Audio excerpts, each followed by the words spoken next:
l'opposition a tenté de s'est opposé quoi. L'opposition s'est opposée, mais jàpp naa ni effectivement ça a été très gauche pour la simple et bonne raison que su amoon porox ndoll bu toll ni dara fatal ay ni ngir li nga xamante ni moom la Ousmane Sonko nekk président de l'Assemblée nationale ñu mën ko attaquer devant le Conseil constitutionnel duñ ko def te Aïssata Tall Sall du ci dugal loxoom man maa la wax lii bu ñu amoon lu toll ni dara fatal ay ni APR du leen seetaan ñoom ñuy dem ñoom kese déedéet parce que le gain politique wala boog l'adversité politique bi nga xamante ne moo am seen diggante ak ki nga xamante ne mooy Ousmane Sonko dadul commander loolu du commander à ce que ñu am lu toll ni tarafatal ay ni pour mën a attaquer li nga xamante ne moom mooy Ousmane Sonko sur le plan politique sur le plan légal te duñ ko def ndax xam nga lu tax may wax loolu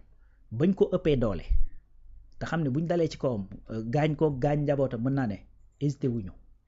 donc ku la ëpp doole te yërëmul ba bu la gënee néew doole su la jekkoo du la baal lii mooy lii dëgg moo tax affaire bi ça n'avait aucune chance de prospérer et ça n'a pas prospéré du tout maintenant s'ils veulent continuer à s'opposer au président de l'Assemblée nationale libre à chacun de le faire en tout cas parti politique bu ñu koy créer li nga xamante ne mooy vocation am mooy conquérir le pouvoir par les voies démocratiques pouvoir boobu nag bi ci féete kaw mooy pouvoir exécutif kon parti politique boo xamante ne sos nañ la fii ci réew mi li nga xamante ne moo la taxoon jóg mooy fexe noo duggee ci palais bi pour na nga jàpp ne noonu la ñu war a régler les problèmes des Sénégalais nga mën ko régler noonu soo choisir nag ne yow président assemblée nationale moom ngay opposé wu libre à toi de le faire je ne crois pas que dina la jox les leviers qu'il faut pour que nga mën a lool et c'est même pas le président de l'Assemblée nationale c'est Ousmane Sonko en vérité gis nga li président Bassirou Diomaye Faye di bañ ci waa Pastef en vérité opposition bi ñoom ñoo taxaw ci loolu nag mooy la personnification du combat politique maanaam peu importe fu waa ci nekk l'essentiel c'est que il faut tirer sur lui man pour man nag loolu effectivement bëriwul njariñ loolu surtout sur le plan politique il faudrait effectivement revoir les stratégies de chacun s'il le souhaite bien sûr mais sinon effectivement chacun est libre de voir par quelles voies et moyens lay opposé wu mais en tout cas bii moom waneeti na ni amul njariñ amul benn impact boo xamante ni mën na ko créer au contraire dafay dem ba finalement bu revers yi gënee bari nit ñi dañuy dem ba dañ naan ñi daal wax dëgg yàlla bañ nañ ne duñu ay cuune ba tay mais finalement yëf yaa ngi mujjee ëpp parce que en vérité dootul nekk juste daw pour la légalité mais dafa mel ni da ngay daw pour effectivement nuire quelqu'un loo xamante ne ñëpp ñoo teg seen bët opposition bi sax tey jii duñ ko weddi Ousmane à la primature ci kawam lañ doon tàppe yaa ngi dégg Ousmane dans l'opposition ci kawam lañ doon tàppe Ousmane à l'Assemblée nationale ci kawam lañ doon tàppe te pourtant pouvoir bi ñuy wut ku tudd Bassirou Diomaye Faye moo ko yor c'est que loolu c'est ça qui est paradoxal ci mbir yi léegi nag loolu moo poussé à ce que parfois tu as l'impression et waru woon demee noonu que gars yi sax dañuy xaw a ñàkk sago parce que ñàkk sago weesuwul nga soumettre nan laa koy tuddee conseil constitutionnel benn recours boo xamante ni bokk na ci ñi nga xamante ni ñoo porter recours boobu dañoo bokk ci groupe parlementaire boo xam ni dañoo def conférence de presse bi conférence de presse bi di am Aïssata Tall Sall di ko def Abdou Mbow mi ngi toog Aïssata Tall Sall wax ne lii di xew assemblée nationale ñoo mënatuñ ci dara président de la république na invoqué je pense l'article 92 la doon wax de la constitution na ko invoqué ngir mën a fexe trouver dem laaj avis conseil constitutionnel ndax lii di xew assemblée nationale jaadu na wu jaaduwul boobu Abdou Mbow mi ngi toog le même Abdou Mbow moo ñëw bokk ci ñi nga xamante ne ñoom ñoo dem déposer ce recours xam nga loolu mooy paradoxe bi c'est-à-dire moom yow yaa toog devant les Sénégalais wax ne lay xew assemblée nationale jaaduwul te kenn mënu ci dara yow parce que ba ngay wax loolu fi ñu ko teg mooy bërki Demba Ndiaye ñoom ñoo ñu toogoon di def conférence de presse ñoo dugaloon recours à l'Assemblée nationale fële ca conseil constitutionnel di wax ci bureau bi ni ñu ko defaree baaxul conseil constitutionnel ne leen sama yoon nekku ci kon en vérité da ngay gis ne dañuy en fait c'est quelque part entêtement la quoi dañuy entêté wu ci attaquer koo xamante ni tey fii ñu toll je peux le dire il est inattaquable ci yenn yi en tout cas parce que le droit est avec lui le fait que mu dem à l'Assemblée nationale le droit est avec lui le fait que mu nekk président de l'Assemblée nationale la politique moo ko yor moo ko téye il est vrai nag comme disait l'autre booy politique il faut nga xam a choisir ses adversaires ça c'est vrai et que tu me diras que même si on s'attaque à nu ma koy tuddee au président Bassirou Diomaye Faye, c'est-à-dire quelque part même dañuy confirmer li ñuy wax naan le président effectivement il n'a pas d'appareil politique téewul politique bi et cetera donc Ousmane Sonko moo ko téye bon là tu peux comprendre parce que tant que Ousmane Sonko mi ngi fi nekk keneen koo mënti attaqué bàyyi ko itam du tere moom moo yor doole bi te comme ni ko olof di waxee rek koo jiitu mooy gis say tànk yu dëng donc moo tax comme moom mooy parti bi ëpp doole aujourd'hui la deuxième personnalité de l'État et que yenn nag ci Sénégal fii ñu ci bari sax bon bari entre guillemets ñenn ñi en vérité bu ñu sañoon c'est-à-dire Ousmane Sonko dañ koy multiplier par zéro quoi. C'est-à-dire bu ñu sañoon tey Ousmane Sonko aujourd'hui on parlait plus de Ousmane Sonko tu vois politiquement en tout cas dafay nekk loo xamante ne dañ koy gasul ko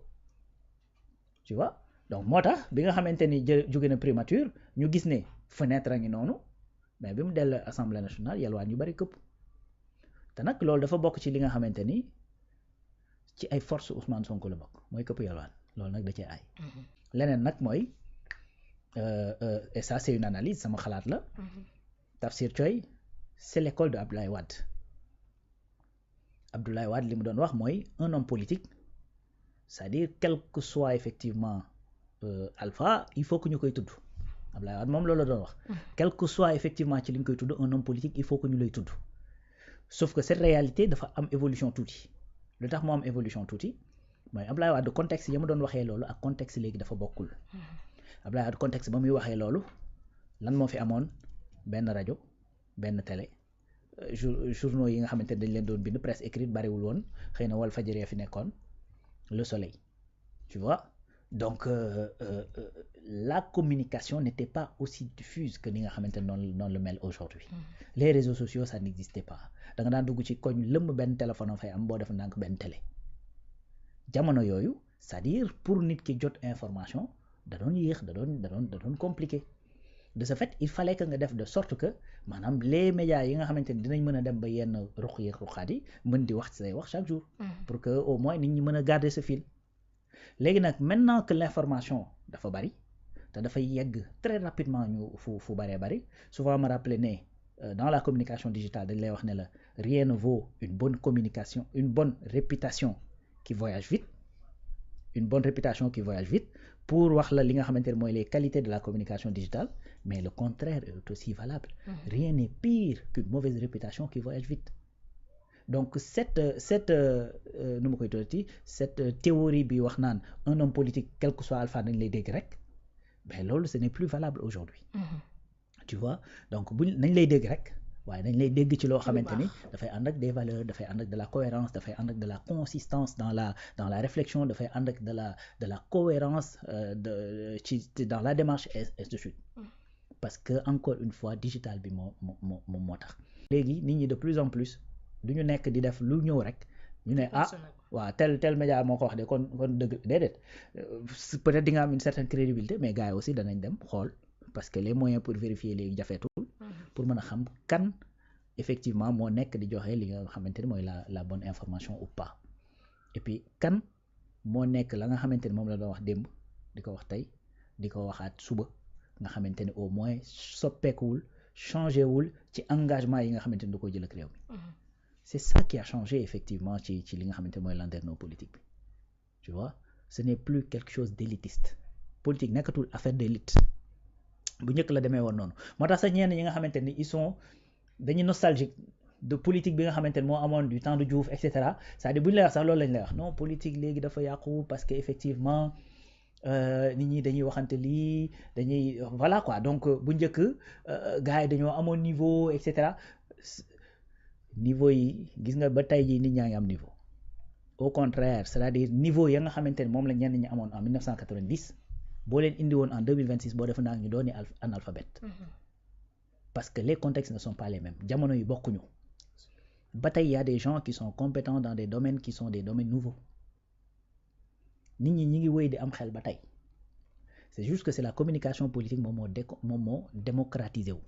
ba nga xamante ni ñi nga xamante ne intéressé wuñ ci woon démb ak bërki démb tey dañ cee intéressé wu ba pare di ci wax nag parce que ci politique da cee bari loo xamante ni xalaat la yow ni nga ko gisee am na ci pàcc yoo xamante ne nag xam-xam la comme tey boo waree ñëw nga ni par exemple li ma gis mooy réew mi dañoo war a moom suñu bopp borom xam-xam yooyu nag ñooy ñëw ne la boo ko bëggee def fii ngay jaare fii ngay jaare fii ngay jaare loi bi faaw mu changer texte bee faaw mu changer mais xalaat gi li gën ak li gënul li baax ak li baaxul li ma d'accord ak li ma d'accordul loolu ñëpp ci bokk yam